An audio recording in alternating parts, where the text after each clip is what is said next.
in the country probably have an appreciation just for being able to walk outdoors without a mask on, or walk into a building without a mask.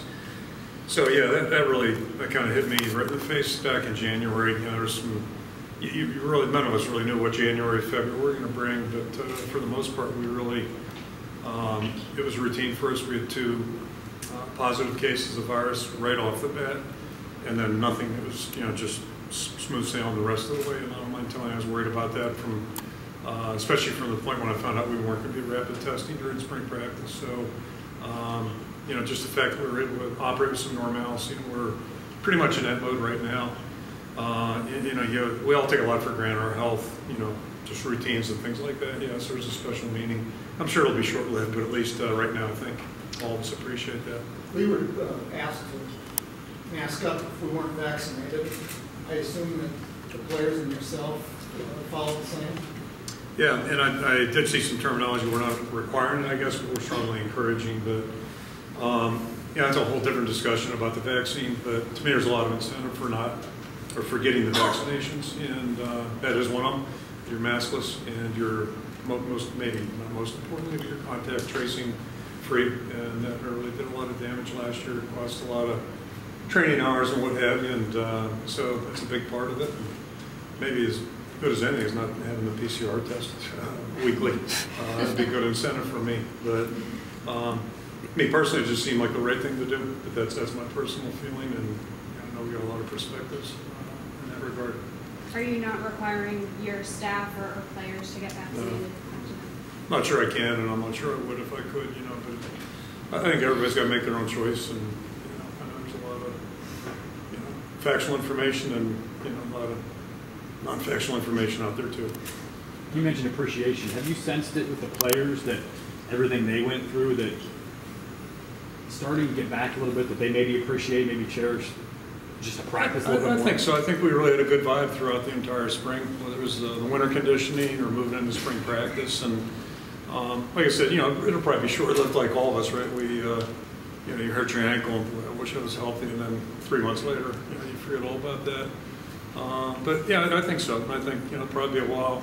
I know we're going to appreciate getting into a stadium with real energy, human energy, and that's there are going to be reminders along the way for sure. I was telling somebody earlier today, maybe the strangest, a lot of weird things have happened in the past year, but one of the strangest sensations was pulling in for that first game and nobody on the sidewalks. It looked like a science fiction movie, and just like in high school in Pennsylvania, you play 2 scrimmages every year before the season starts.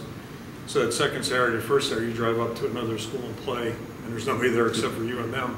That's what it was like. So that was really a strange feeling, especially at Maine. That was no big deal, but here, here it was kind of different. Kirk, you had a lot of guys kind of dinged up in the spring. Anything turn out to be serious, or is everybody going to be ready to go? Nothing overly concerning. We have a couple guys who are going to be pushing it right up against the go time mark. I think for the most part, everybody's pretty much on schedule. And then we had our newcomers reported a week ago Sunday, and we had a couple guys come with some injuries. They're going to keep them out, but we're not counting on those guys necessarily to play. It's certainly not to save the team, but it's just it impedes their ability to progress. But unfortunately, it's part of what we do, and guys deal with it and just keep pushing through it. But yeah, I don't think anything monumental at this point. Nico Regini was one of those guys. The only offer was from you. And there's a million stories like that in this program. Is that kind of how important a building block is that in this program? Guys like Nico Regini got a chance and made the most of it. Yeah, it is, and consider that or walk-on stories that where guys end up being really good football players, and it's critical for us. It's critical for us. And you look at all of our teams, every team. You look at 3, 4 guys that are starters or key players that came in that regard.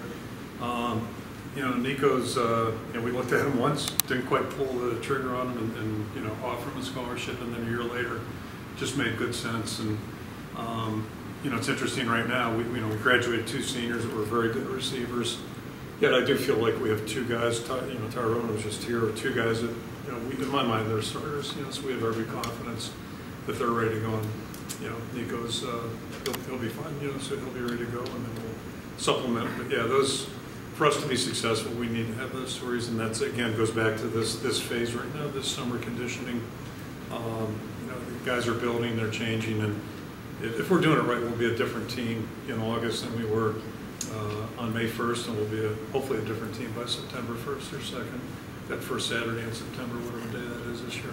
At this time, you evaluated your quarterbacks after the spring. Yeah. You talked to us, I think it was like May 1st, and got a chance to review the film. What's kind of, where is the competition now? Is it still Spencer? Is it Spencer and Alex? How would you kind of categorize it? Well, I think, we're going to keep an open mind for every position, but Spencer clearly has that experience and didn't a year ago, but now he does. And he did a good job through spring practice, start to finish. Probably the real story is the other two guys improved. And, you usually expect that for guys that haven't played a lot. Like, you hope it does click. Alex in particular, not that he wasn't doing well, but he was just kind of flatlined for about the first 2 weeks, 2.5 weeks. And then that last half, he really ascended. So he looked a lot more comfortable, a lot more natural, and just a little bit more decisive. And so the takeaway, I think, for us right now, we feel like we've got a couple guys that can go. And Deuce does a lot of good things. He's just on that learning curve right now. Those guys have a big jump on him there, and that's his biggest challenge, I think. So, but with the summer and then August, hopefully he'll be on that same path. And I don't know if it's possible to have 3 guys you feel good about, but we're hoping so. So it's good. Yeah. But we'll let everybody compete. you mentioned how important those guys like a Nico Reganey or a Kyler Schott, for another example, are to this program. And how much better do you feel about your football team right now at this point, this year versus how you did last year, not being able to be with them, not being able to see them, to have that crucial development time back here going into a season like you're supposed to? Yeah, the one thing that's relative for everybody, right? So we all had those challenges last year. Now we all have the same opportunities this year, and it's like a game week. But that said, the challenge is how you work. It's not what everybody's working right now. So how do we work? And we I don't know this, but we may work less than anybody. We got our schedule. We go 4 weeks, and then we take 9 days, and then we come back for 3+ weeks, and then another break before camp. To fit in that vein of trying to work hard but rest hard too. But our emphasis when we're going, let's make sure we're making those days count. And the more mature your team is, the more cerebral they are, the better they understand that, and the better they maximize the opportunities. But that's really the race we're running right now: is how effectively can we use that time? How much growth can we demonstrate? And that's everybody. Whether it's Patriots or Linderbaum, guys on defense like Matt. It's everybody. They've all got to be doing their part, and then we'll have a chance to have a good team if we'll do that. What do you have? NIL, the legislation is going to get passed. It's just a question of when. I know you know that.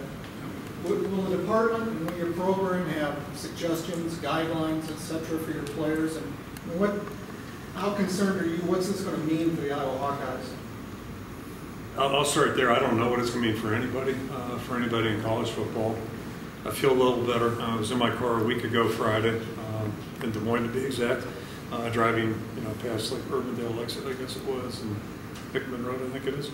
Mark Few was on the radio, and he gave an answer that I could identify with. He didn't know all the details, all the particulars, and I certainly feel like I'm in that category. And I think most of us are going to be learning as we go. It also appears most of us are going to be partnering up with experts. So some smart people on the outside have seen this coming, and they've maybe capitalized on an opportunity. But I think, I know in my case, and probably our coaching staff's case, we're going to be really leaning on people that do understand the ins and outs of this. And it's like everything, any changes that come along, you try to navigate it and do it as best you can for given your institution. It's probably going to be different everywhere in the country, would be my guess. But, you quite frankly, you probably know more about the details than I do. And but we're going to learn, and just so it happens this year, it's going to come fast. And I'm not sure anybody can say exactly where it's going to go or what it's going to look like when it's all said and done. Do you think it'll be a positive development for the program and for the players? I'm not saying it's exactly the same, but one of the best things I've seen in the last decade was the expansion of the food, allowing us to feed our players. And talking here about our program, what we're doing right now, nutrition is hugely important for athletes that are serious about training. And it was 20 years ago, but we didn't have that opportunity to feed our players. So, I think it's a positive, and really, but with that, there's going to be a real challenge. Based on my very small knowledge base here, That's going to be one more challenge. I think a huge challenge for everybody in life, especially college student athletes, is time management. This is going to be one more thing to deal, try to factor in. And I got a feeling it may be a little bit more attractive than maybe a rhetoric class or Western civilization. So I was guessing. So those are some of the battles that you run, or in my case, music appreciation, right? I can't remember the professor's name. He appreciated it a lot more than I did. I enjoyed watching him. He was really enthusiastic, but it wasn't striking a chord for me. I got a dad joke. I couldn't resist it. Couldn't resist it. My daughter Joey's gonna rip me for that one. Are there a couple of players from your past that could have really cashed in on this NIL thing? I'm sure. Yeah, I'm sure. But again, I don't know to what magnitude, or it's going to be interesting, yeah. And yeah, it's going to be really interesting. We're all going to be learning, young and we're all going to be learning on this one. I'm not suggesting we're old, but young, experienced or inexperienced, we're all going to be learning as we go along. Everybody's inexperienced in this field. June 1st, the doors swung back open for recruiting. What has the 22 days been like, and how much does NIL come up with those kids? Not a lot. At least in my conversations, I made the assistants, but we're just kind of waiting to see what's going to happen. And yesterday was a significant step, but I think we're all still waiting to see what happens. As you go along, things just dawn on you. And as our first-year guys got here, it was apparent to me, what a strange year it was for them. Needless to say, in some ways we knew them better because we weren't working last April, May, June, right? So we're not working, and so we're having all these Zoom conversations. Normally you're working, so you don't have that kind of time allotted for that kind of activity with a prospect. So on one hand, we felt like we knew each other, but it was strange to shake hands with people you never shook hands with, and they're already, they're here. So that was strange. But it also dawned on me too that, and I told our staff, I really think we're going to see a lot of interesting things this month and future months. Guys may be making decisions in what might appear to be an irrational way or a reactionary way. But I think about our case, one of the things I think that helps us sell our program is players coming in during the course of spring, certainly players coming to Kinnick Stadium as juniors or sophomores. So, we haven't been afforded that opportunity with a lot of the prospects we're talking to right now. So I think there's a residual effect there a little bit. And I know this, if it was a prospect's third or fourth time on campus this weekend, we'd be in better shape as far as, but so all that being said, I think like last year was an unusual year, and you just kind of weigh it that way. And I think no matter how this turns out this year, and it's still a long race till December and February, we'll just try to be smart about what we do, the decisions we make, and then keep it in context. And if we don't sign a full class, what I don't want to do is just start doing things to do things. Then we'll make up for it next year, or we'll have good stories on this team too that are going to emerge, and we'll figure it all out. But it'll work itself out. But it's my point there is like this is going to be maybe a stranger year in some ways than last year, if that makes sense. How often do recruits bring up getting to the NFL when you're being recruited?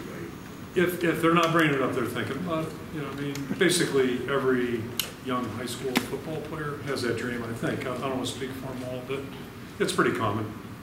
And a lot of parents do too, and I'm all for it if it's healthy. It's not a program goal. I always tell our players and tell prospects it's a byproduct of having a good college career, just like when I talk to kids in our camps. If you want to be a college football player, have a great high school career, focus on that, and things will work themselves out if they're supposed to. So I think it's really important everybody keeps it healthy, but it's, us that are involved in football, that's what we do. So I understand that. But, and you want guys that want to be the best they can be. But not everybody's going to get to an NFL camp. Everybody should graduate. And everybody can have a great experience. To me, that's maximizing whatever capabilities you have, whatever ability you have to improve and grow. Like that's a race you should be running, not getting to the NFL. It's a nice byproduct. It's a treat if it happens. Players that are in the program, or players that just left the program. And I tell prospects that all the time. Every coach has an agenda. Every coach has coach speak. But the real way to get good information is talk to players and ask them about their experiences. There's a lot of stuff out there, written, otherwise. Talk to people who live in it and see what they say. become a liability for attracting players to the program? Those allegations. I think it's something we've had to make sure that we address. And I feel like we have a really healthy program. And, you know, not to go down that road too far, but I mean, we're not the only place in the country where there is a discussion. I mean, that's, you know, I would imagine a lot of people are talking about things that were very prominent and have been very prominent since that time. So, you know, talking is important, listening is more important than taking action is probably the most important. We've tried to take the steps that we think are helpful and beneficial for our environment, and you know, we got to continue doing that. But really, the truth, I mean, what really matters is how the players perceive it. And that's the bottom line on all that. Less than Kirk, on your, you guys like to go to campuses and talk to people all throughout the Midwest.